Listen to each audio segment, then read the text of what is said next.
नमोस्तु परमात्मने। पूरी पंच परमेश्वरी भगवान की जय। निकाले छंद क्रमांक 21, यहाँ से उच्चारण करिए। स्वसम्मीनं सुव्यक्तस्तनुमात्रो निरत्ययः अत्यन्त सौख्यवानात्मा लोकालोकविलोकिनः संयम्य करणग्राम मेकाग्रत्वेन चेतसा आत्मवान्मात्मवाध्याये तात्मनैवात्मनि स्थितम् अज्ञानोपस्थिरज्ञानं ज्ञानं ज्ञाने समाश्रयम्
हो गए। चलिए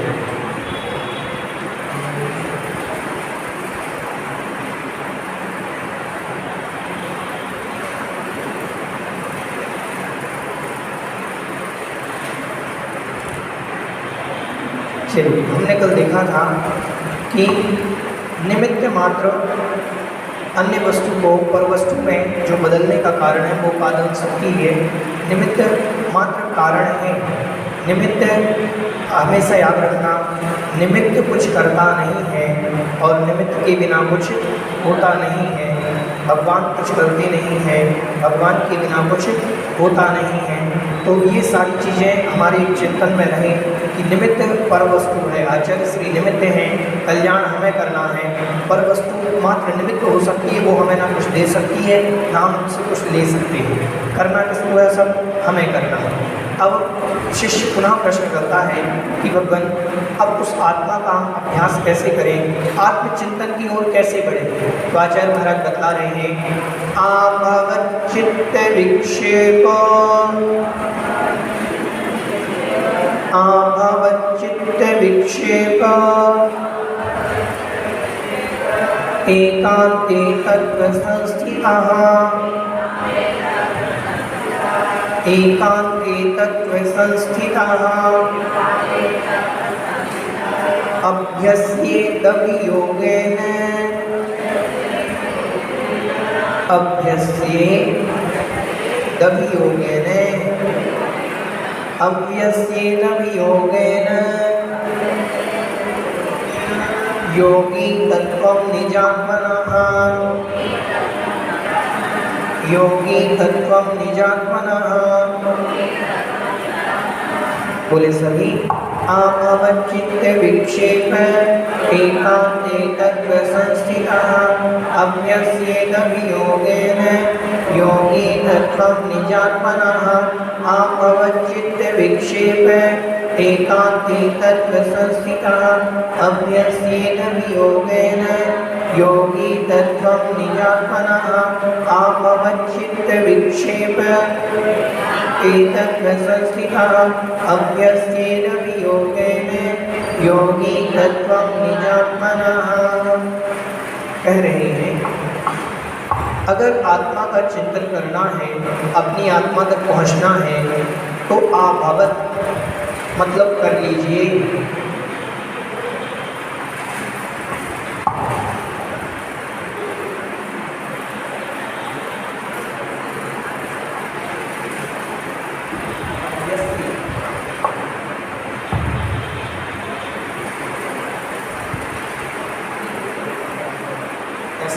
अभ्यस्येत आभवत चित्त विक्षेप।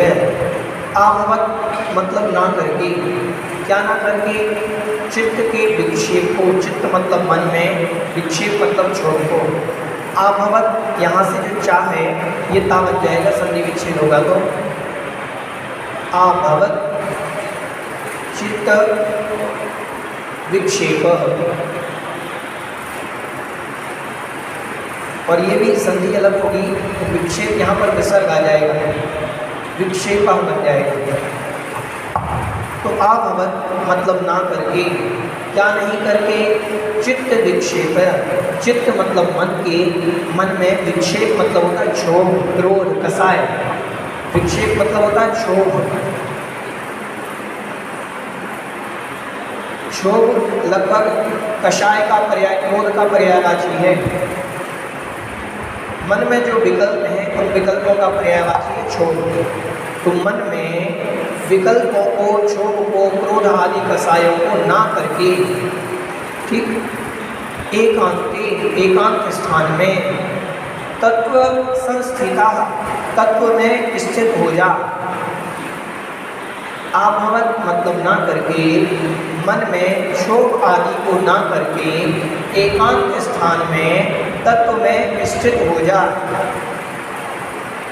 अभ्यस्येत, अभ्यस्येत निकलेगा यहाँ से,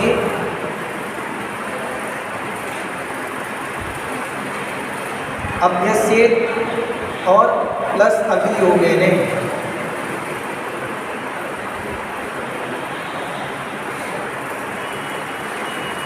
अभ्यस्येत मतलब अभ्यास करना चाहिए। कहाँ पर? एकांत में। जैसे घर में बैठ कर के, भीड़ भाड़ में बैठ कर के कोई भी अभ्यास नहीं किया जा सकता। हम सोचें कि मंदिर में बैठ कर के बहुत सारी आवाज़ आ रही है फिर भी हम आत्म ध्यान कर लें, तो नहीं होता। महाराज सामयिक एकांत में क्यों करते हैं? महाराज सामयिक करते समय कमरा बंद कर लेते हैं एकांत में, ताकि बाहर की कोई भी ऐसी आवाज़ ना आए जिसके कारण उनके मन में, मन बंद तो कर नहीं सकते, कान आदि बंद तो कर नहीं सकते। लेकिन अब क्या करा जाए, तो एकांत स्थान ढूंढना चाहिए। उस एकांत में, अपने एकांत में जाकर के चित्त के क्षोभ को रोक करके तत्व में स्थित होता हुआ अभ्यस्येत मतलब अभ्यास करना चाहिए। अभियोगेने, अभियोगेने मतलब योगों के द्वारा, मन वचन काय के द्वारा। कैसे मन वचन काय के द्वारा? तो अभी विशेषण लगा दिया, मतलब अच्छी तरह से, अच्छी तरह से मन वचन काय के द्वारा अभ्यस्येत मतलब अभ्यास करना चाहिए।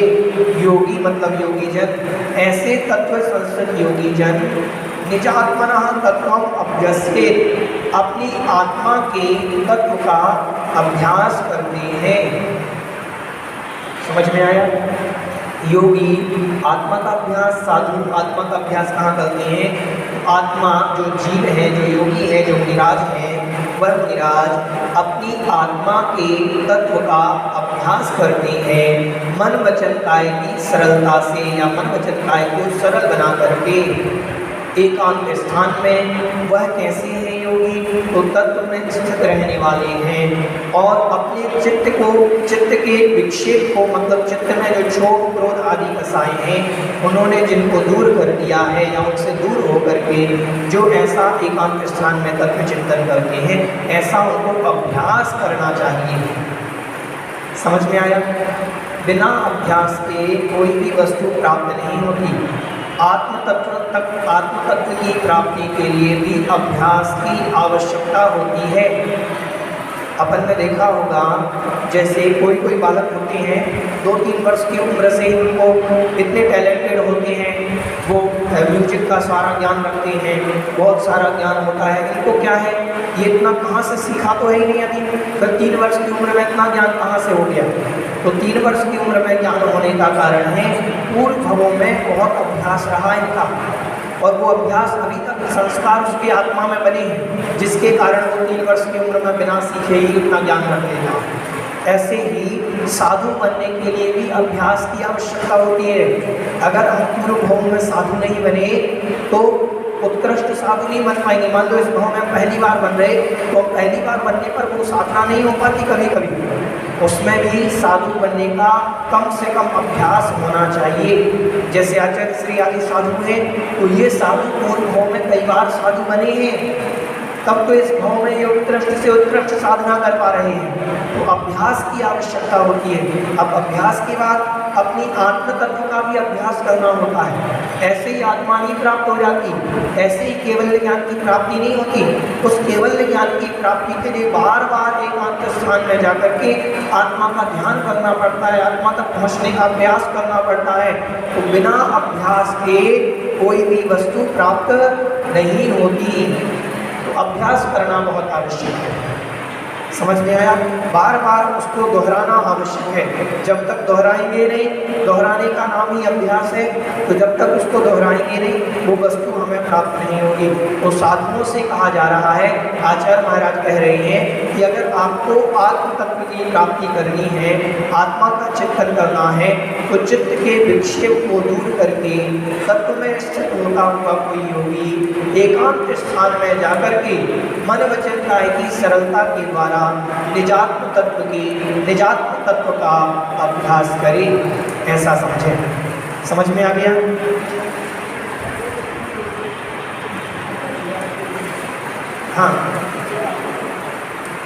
हाँ, अभी हो गया ना, मतलब मन वचन काय को सरल बना करके। अब मन वचन काय को सरल बनाने के लिए आलस्य आदि का तो त्याग करना पड़ेगा ना।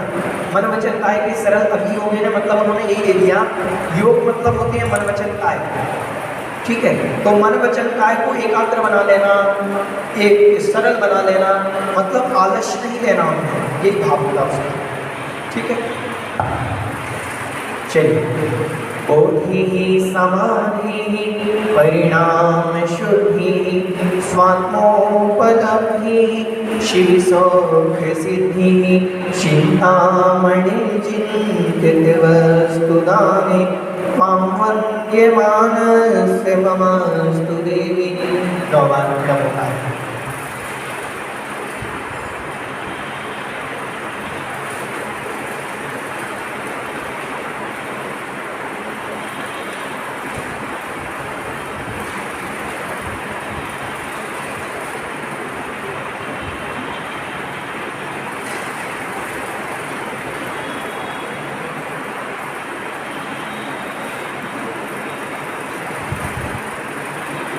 बोली जगत कल्याणी नारी शांत निर्वाणी माता की जय।